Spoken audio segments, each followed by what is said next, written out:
पद यात्रा की जय, बागेश्वर धाम की जय।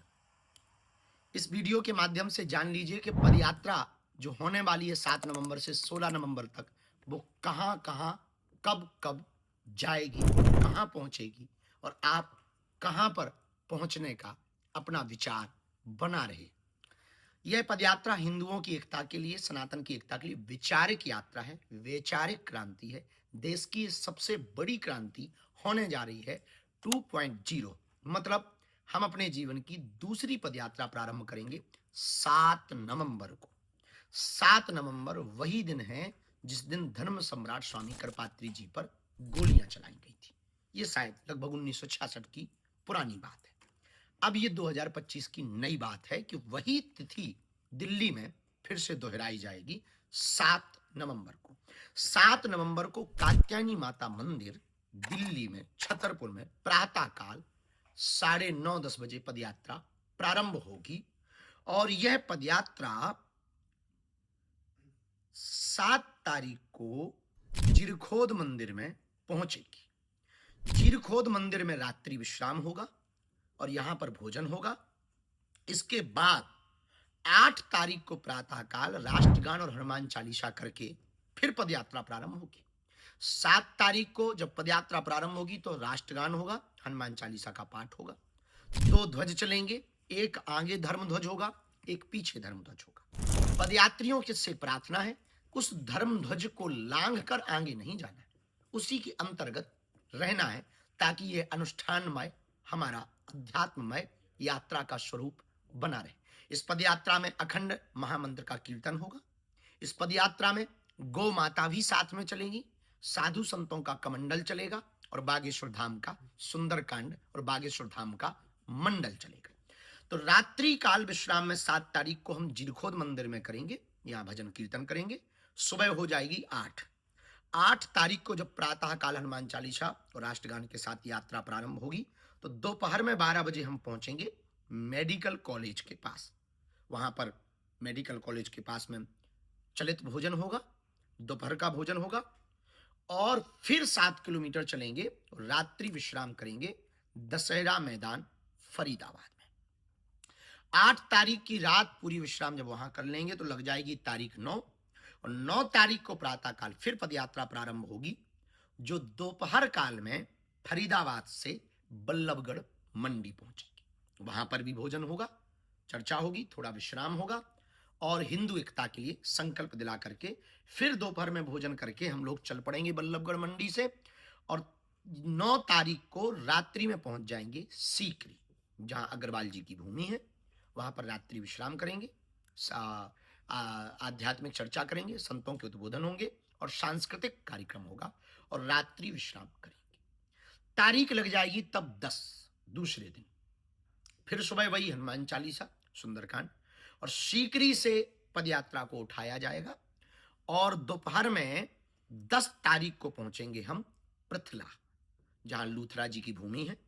वहां पर भोजन पाएंगे, संवाद करेंगे और लोगों से मिलेंगे, रास्ते में भी मिलेंगे, चलते चलते भी मिलेंगे और वहां भी पृथला में मिलेंगे।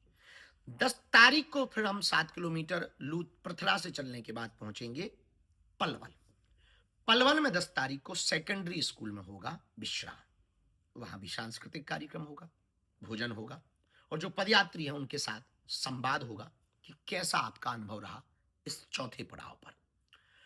5वें पड़ाव की पदयात्रा प्रारंभ होगी प्रातःकाल 7 बजे 11 तारीख को और 11 नवंबर को यह पदयात्रा पलवल से जब चालू होगी तो पलवल के आगे 7 किलोमीटर बाद एक शुगर मिल है, वहां पर यह दोपहर के भोजन के लिए रुकेगी और दोपहर का भोजन होगा, लोगों से संवाद होगा, सामाजिक समरसता की चर्चा होगी, वैचारिक बातें होंगी और भारत को समृद्ध बनाने के लिए, हिंदू राष्ट्र बनाने के लिए हम सब प्रण लेंगे। फिर 11 तारीख को रात्रि में पहुंचेंगे 7 किलोमीटर की पदयात्रा फिर करके। एक दिन में लगभग 15 किलोमीटर की यात्रा है टोटल। 7 किलोमीटर पर पहला विश्राम और रात्रि विश्राम फिर 11 तारीख को होगा मित्रौल में, जहां प्रधान जी का भूमि है। वहां पर 11 तारीख को रात्रि में पहुंचेंगे, जहां सामाजिक समरसता का भोज किया जाएगा। पदयात्रा पहुंच जाएगी फिर छठवें पड़ाव पर, और तारीख बदल जाएगी और तारीख हो जाएगी 12 तारीख को प्रातःकाल मित्रौल से हनुमान चालीसा और राष्ट्रगान गा करके आगे बढ़ेंगे। और जब आगे बढ़ेंगे तो 7-8 किलोमीटर की यात्रा करके पहुंचेंगे हम लोग बनचारी, जहां जेबीएम जगह है। वहां 12 तारीख हो गई होगी। 12 तारीख को जेबीएम बनचारी में दोपहर के भोजन में विश्राम करेंगे, संवाद करेंगे, और फिर इसके बाद में लोगों को मिलते हुए ब्रिज की तरफ बढ़ना प्रारंभ हो जाएगा पूरे बागेश्वर धाम के भक्तों का, क्योंकि ये पद यात्रा बालाजी और बांके बिहारी के मिलन की यात्रा है। तो बड़ा उत्साह के साथ जब ब्रिज की तरफ बढ़ेंगे तब पहुंच जाएंगे हम लोग होडल मंडी, और तारीख है 12 तारीख को रात्रि में होटल मंडी पहुंचेंगे। यहाँ संवाद होगा, सांस्कृतिक चर्चा होगी, संस्कृति पर चर्चा होगी, सनातन पर चर्चा होगी, हिंदू हिंदुत्व पर चर्चा होगी, और हमारी प्राचीन परंपराओं को कैसे जीवंत रखें इस पर चर्चा होगी। तब तक तारीख बदलेगी, रात्रि विश्राम होगा, तारीख बदलेगी और तारीख लग जाएगी 13। बहुत कम समय बचेगा ब्रिज पहुंचने का। और 13 तारीख को जब सुबह प्रातःकाल होडल मंडी से हनुमान चालीसा और राष्ट्रगान गाकर निकलेंगे तो ये पड़ाव होगा 7वां, और दोपहर का भोजन होगा कोट 1 बॉर्डर सेल्स टैक्स पर। वहां पर जो जगह है वहां पर दोपहर का भोजन होगा। 7-8 किलोमीटर चलकर आनंद के साथ बैठेंगे और प्रणाम करेंगे। चलते चलते पदयात्रा रात्रि विश्राम के लिए पहुंचेगी कोसी मंडी। कोसी मंडी में 13 तारीख को रात्रि विश्राम होगा, और यहां पर सांस्कृतिक चर्चा वही होगी, संगीत होंगे, भजन होंगे, गीत होंगे, ब्रिज रस होगा, ब्रिज का आनंद होगा। पदयात्रा विश्राम करेगी 13 तारीख को कोसी मंडी में, और तारीख बदलेगी, तारीख लगेगी 14, और पड़ाव होगा 8वां। और 14 तारीख को जब सुबह प्रातःकाल कोसी मंडी से हनुमान चालीसा और राष्ट्रगान गाकर निकलेंगे तो 7-8 किलोमीटर चलने के बाद में जो दोपहर का भोजन होगा वो होगा बेकमेट इंडस्ट्री कंपनी के सामने। वहां पर भोजन होगा, वहां पर संवाद होगा, सामाजिक समरसता की चर्चा होगी, और फिर यहां से प्रण लेकर के फिर बढ़ जाएंगे 7-8 किलोमीटर और रात्रि विश्राम 14 तारीख को करेंगे गुप्ता रेजिडेंसी में। वहां पर रुक करके फिर वहां के लोकल क्षेत्रीय लोगों से चर्चा करेंगे, संतों से चर्चा करेंगे, महंतों से चर्चा करेंगे, उनका आशीर्वाद लेंगे और विश्राम करेंगे। 14 तारीख को विश्राम करते ही तारीख बदल जाएगी, तारीख लग जाएगी 15 नवंबर। तो 15 नवंबर को 9वां पड़ाव होगा, फिर एक दिन मात्र शेष रह जाएगा। उत्साह और उल्लास चरम पर होगा बांके बिहारी से मिलन का और बालाजी से मिलवाने का। 9 तारीख को 9वें पड़ाव को 15 नवंबर को दोपहर का भोजन जो किया जाएगा सुबह चलने के बाद गुप्ता रेजिडेंसी से यादव हरियाणा ढाबा के पास में दोपहर का भोजन होगा। वहां रुकेंगे 15 तारीख को और वहां पर संवाद करेंगे, ब्रिजवासियों का आशीर्वाद लेंगे, ब्रिज के सभी माताओं का आशीर्वाद लेंगे, ब्रिज रज को मस्तक पर लगाते हुए रात्रि विश्राम करेंगे राधा गोविंद जी मंदिर में। वहां पर रात्रि विश्राम होगा, ठाकुर जी के दर्शन होंगे, ठाकुर जी के तरह तरह की लीलाओं का मधुर गायन होगा, संवाद होगा। रुका नहीं है, रात्रि विश्राम करेंगे, रुकेंगे।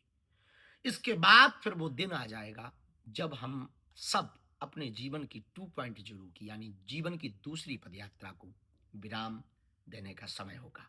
वो दिन आएगा जब बालाजी और बांके बिहारी के मिलन का समय आएगा। वो दिन होगा जो पदयात्री 10 दिन से नई नई यादें तरोताजा करके लोगों से मिलकर, हिलकर, मिलकर, चल करके जब हम लोग नई नई कहानियां को गढ़ पाएंगे, समझ पाएंगे, जान पाएंगे और भारत के लिए कुछ कर पाएंगे। और फिर यहाँ से विदा होने का समय होगा, अपने अपने घरों की वापसी। कोई ट्रेनों से जाता दिखाई पड़ेगा, कोई बसों से जाता दिखाई पड़ेगा, तो कोई उत्साह लेकर जाता दिखाई पड़ेगा, तो कोई बांके बिहारी से बिछड़न का विरह लेकर के जाता दिखाई पड़ेगा। और तारीख बदलेगी, 15 से होगी 16, और 16 नवंबर को वो दिन अभूतपूर्व होगा। राधा गोविंद जी के मंदिर से चलकर 7-8 किलोमीटर दूर चार धाम छठी करा में भोजन होगा, प्रसाद होगा, और फिर इसके बाद में यहाँ से बांके बिहारी के चरणों में जाकर के यात्रा विश्राम करेगी। और यात्रा बालाजी की यात्रा बांके बिहारी के चरणों में मिल जाएगी और जीवन का, भारत का एक दूसरा अध्याय गढ़ जाएगा। सनातन संस्कृति का एक नया अध्याय लिख जाएगा। हिंदू डरपोक नहीं है, हिंदू डरा हुआ नहीं है, हिंदू एक है, हिंदू संगठित है, हिंदू जागा हुआ है, हिंदू अब भागने वाला नहीं है, हिंदू अब जाग चुका है। ये नया अध्याय इतिहास के पन्नों पर 16 तारीख को लिख जाएगा। आप कहाँ पहुंच रहे हो अपने देश के लिए, राष्ट्र के लिए, सनातन के लिए, हिंदुत्व के लिए? बना लो अपना मूड, कर लो तैयारी 7 नवंबर से 16 नवंबर तक।